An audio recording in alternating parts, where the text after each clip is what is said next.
to a first. I feel a little bit like your average Instagram influencer here and now, sitting in my car next to a service station. But I'm not going to stop an interview with the mighty Mille Petrozza of Teutonic Thrash Titans Kreator anytime soon. Mille, meine Deutsch ist scheiß, but wie geht's? How are you? Sehr gut geht's mir. Dein Deutsch ist nicht so scheiß. Wenigstens kannst du den Satz sagen, meine Deutsch ist scheiß. Oh, I ja. I just said your German doesn't suck as much as you think. At least you can say the sentence, mein Deutsch ist scheiß. Danke, danke. Well, thank you. That's very flattering. And speaking of flattering, I have to say, um, I'm going to have to do my average rock journalist flattery for you, man. This has been a real honor and a privilege to be able to speak to yourself. Creator have been a really long mainstay for me in my metal journey and my music journey. And having listened to your latest album, Crushers of the World, your 16th LP, it's just another beautiful addition in a long canon of great German thrash. And Thank you, man. how are you guys feeling about the response to the album so far with the singles? The singles being out, I mean, when you heard the whole record, you know that the singles are always a little bit the songs that we think that kind of make sense as singles, which is a strange thing to put out anyway as a metal band, you know? Mm, So mm, if you listen to the whole album, it makes sense. It makes a lot more sense than just listening to particular singles. But the response has been good. Um, mm. and I think the fans are really excited about the record, and we're happy about that because we when you do an album, you put your heart and soul into it, and in this day and age, of course, you need to release singles, but I mean, we already released three singles, and the album has 10 Mm. songs, but so it's like we hope that these songs kind of represent the album, but we don't know. Yeah. What do you Mm, say? mm. Would you say the songs are representing the album, or is it more like, I mean, because I think there's a lot more fresh, like freshy stuff on it, but the songs that are more freshy are not the singles.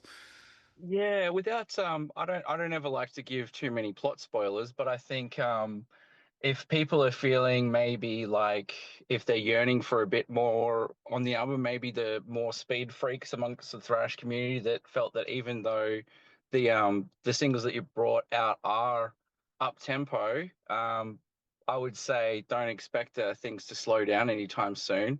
I think that's a pretty good summation of things. Yeah, yeah. That's the And thing, you know. I mean, when you do the albums, when you're involved, I mean, I've written all the songs, and to me, I'm too much like this is my stuff, so I need the feedback, and if you give me this feedback, it makes the vision a little clearer for me. mm, mm. I think I'm just being a bit of a tease for the staunch thrashers out there, and just going to placate people in advance that having been lucky enough, I mean, I'm not getting paid for this gig, but one of the perks is that I do get to listen to advance albums. And yeah, it is a ripper. In fact, I think that for me, Mile, this is actually a the album as a whole does represent a bit more of a return to a faster, more aggressive kind of style that in Mostly, yeah. comparison. I mean, Mm, it's very diverse, you know. I mean, the yeah. singles kind of present the more melodic side, maybe, and Mm, there's some songs that are really like straight to the point, and then there's other songs that are even more melodic than the stuff that we put out. So it's like what we wanted to achieve is like you come out with an album, and it needs to be like we're still thinking in terms of albums. I know that like nowadays mm, it's like already a little old school in itself because people are yeah. just listen to singles. But Mm, to me, the album makes sense. It's kind of like the dramaturgy of the album. mm, It's kind of like it starts fast and it goes slower, it gets more melodic, and then in the middle it's a little more thrashy. And yeah. So I think it's just a very without like the negative connotation, but it's a typical creator album. It's like you listen Mm, to, you get mm, into the creator universe for yeah, 50 minutes or something, and then go back out into the world, and hopefully a lot of the songs will end up on the set list. So we'll see, you know. excellent, excellent. And there's a lot of diverse influences and some guests, a lot of guest presentation on this one. For instance, again, I may be butchering my Deutsch here, but Tannenplast.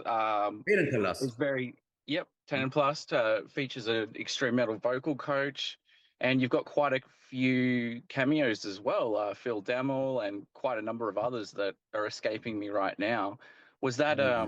something that you guys had thought about intentionally with the album, bringing in these diverse guests, or did it sort of I just mean, we, happen we through we had the? a we had a we were working with Francesco from Flesh God Apocalypse.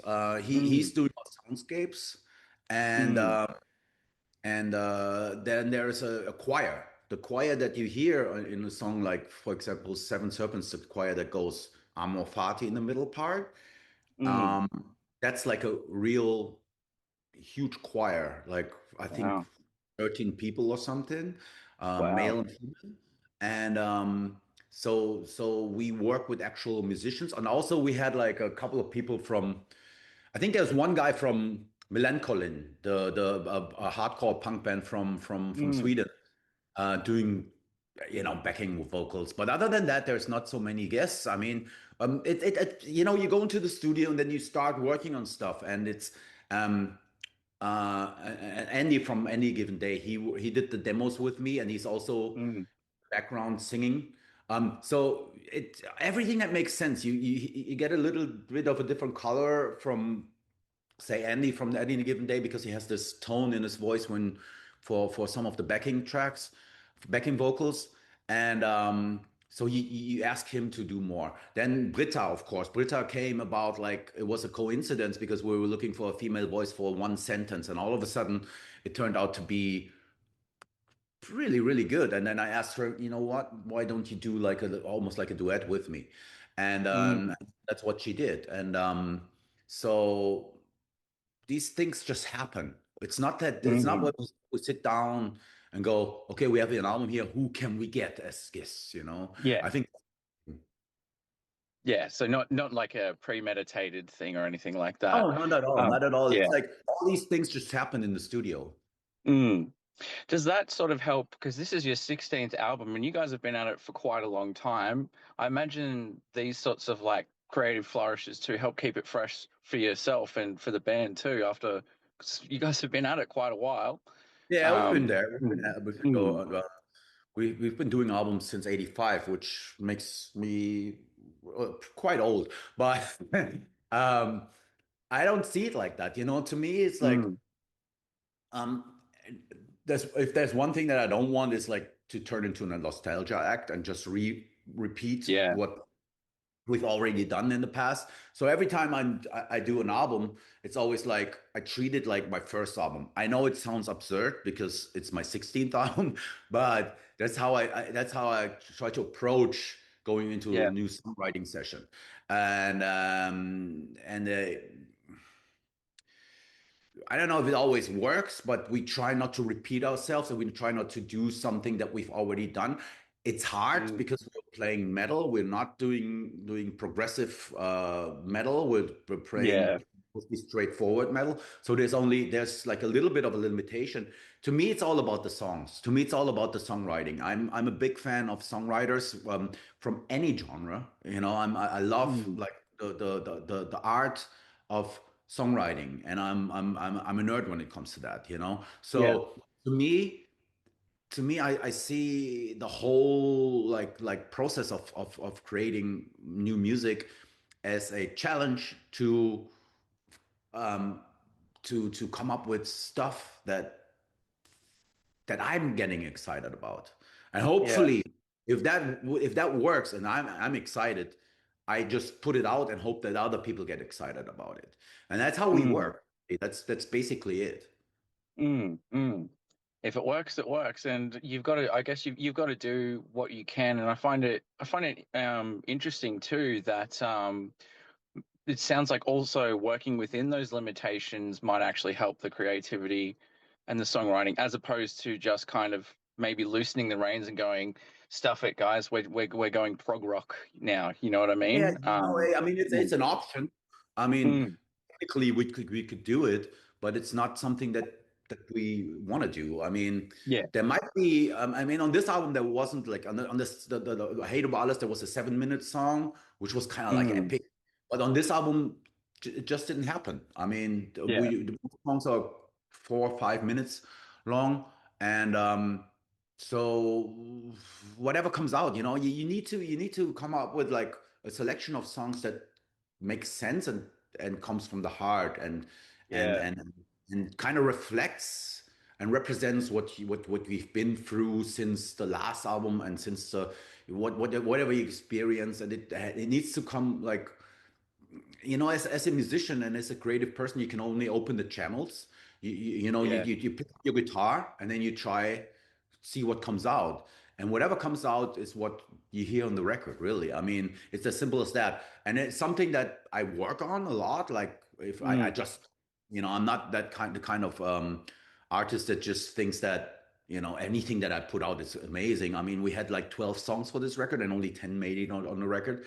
And and I have a couple of ideas, unfinished songs and all that. So I'm constantly writing music, So mm. every anything that I think it's excites me will end up on an album. Yeah, awesome. And I'm glad to hear that you've still got that creative impetus and that feeling of freshness too.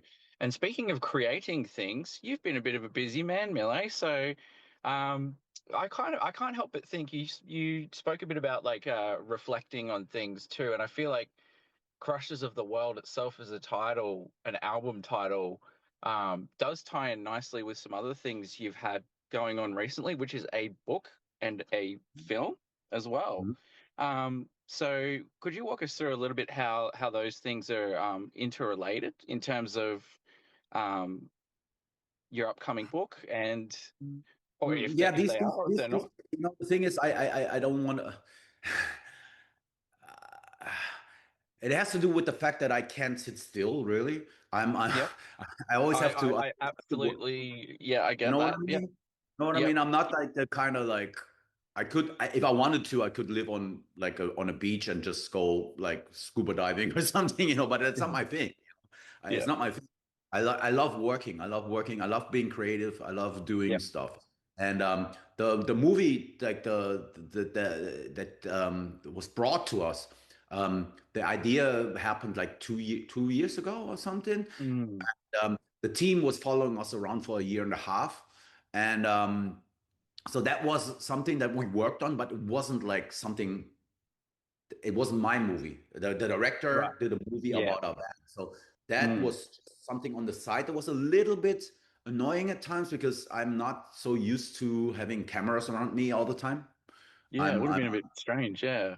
it was a little sometimes a little too much for my taste because when I'm off stage, I'm a private person, but that's Mm. what they wanted. They wanted to get like the, behind the scenes and all that stuff. And in order to get this footage, of course, they needed to insist on, yeah, and let's show your private self. And I'm like, yeah, yeah, we can do this. And the movie came out very entertaining. It's a good movie. It kind Mm. of gives you an insight of what happens behind the scenes and how we operate as a band, how we tour the world, how we work in the studio. So whoever's interested in that, it's a very entertaining movie that came out in the movie theaters here, and it was quite successful. The other thing was the book. The book was also Mm. something that was brought to me um, by a publishing company over here in Germany, which is one of the bigger ones when it comes to literature. And they were asking me if I could do like an autobiography, and I was like, you know what? Writing an autobiography is a lot of work, and Yeah. and B, I don't know if I'm gonna ever gonna finish it. And then they had then they gave me a co-author, which is my Right. one of my good Mm. friends, Thorsten. He came to my apartment and we would just talk, like we do now. And he would Yeah. record this, and then that's how the book came about. And we stopped, like, in order to make it more interesting. I mean, we stopped the journey, from my childhood to the year 1993. That's when the book stops. Yeah. So there might be a part two, there might be more of it, but I don't know yet. So Mm. and it's so far, it's only, there's no English version. um but the people that are here in Germany, they like the book, and even made it to the Spiegel bestseller, which is like it's a pretty big deal. Mm. And people really enjoyed reading the book. That's what matters. I didn't want to write an autobiography, like, of 1,200 pages with, like, things repeating. You know what I mean? That's why Yeah. it's only Yeah. 100 pages, and it's like you can read it, in on the beach, or at the pool, or just, you know it's quite entertaining. Awesome. And speaking of entertaining and being an entertainer, before we wrap up, I'm going to put my niche on top of my backwards flat brim cap. I'm going to put on my generic rock journalist cap Mhm. again, and I'm just curious because I think you guys have been going for quite a long time. You've had quite a solid output of albums. And obviously, I mean, I never need to tell a musician this, but it's a very different and often difficult musical climate for bands just starting out now versus even a few years ago. For you, Mille, to sort of wrap up our chat, which has been great, by the way. What advice would you give to young folks looking to dip their toes into making some like exciting thrash metal, get that creativity out of their system, but they're feeling maybe a bit sort of shy or even anxious about the current music industry climate, the economy? Like, what sorts of advice do you feel you might have to impart for young people trying to give it a go? It's hard because when I started, things were probably easier than they are now. Mm. You have to face that challenge. um, Mm. but that shouldn't, like, impress, or you should not try it. You should Yeah. just go out and play. Basically, that's Mm. that's my advice. Just go out and play, Mm. and write some cool music. And there's nothing you can do anyway. I mean, if you have a creative output and you want to play music, that's what you're going to do. There's no way Yeah. around it. I mean, so Mm. it doesn't it, if you're after success, that's the wrong, in my opinion, that's like the wrong ambition. When we started, we were just metalheads, like crazy about Yeah. music. And that's what you should Mm. be. Just Mm.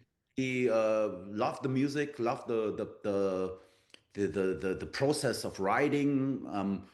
Go play anywhere you can. I mean, would play at a party, play at a club, play at a pub, whatever. Just experience stuff, and then maybe things come to you, and maybe not. There's no Mm. guarantee.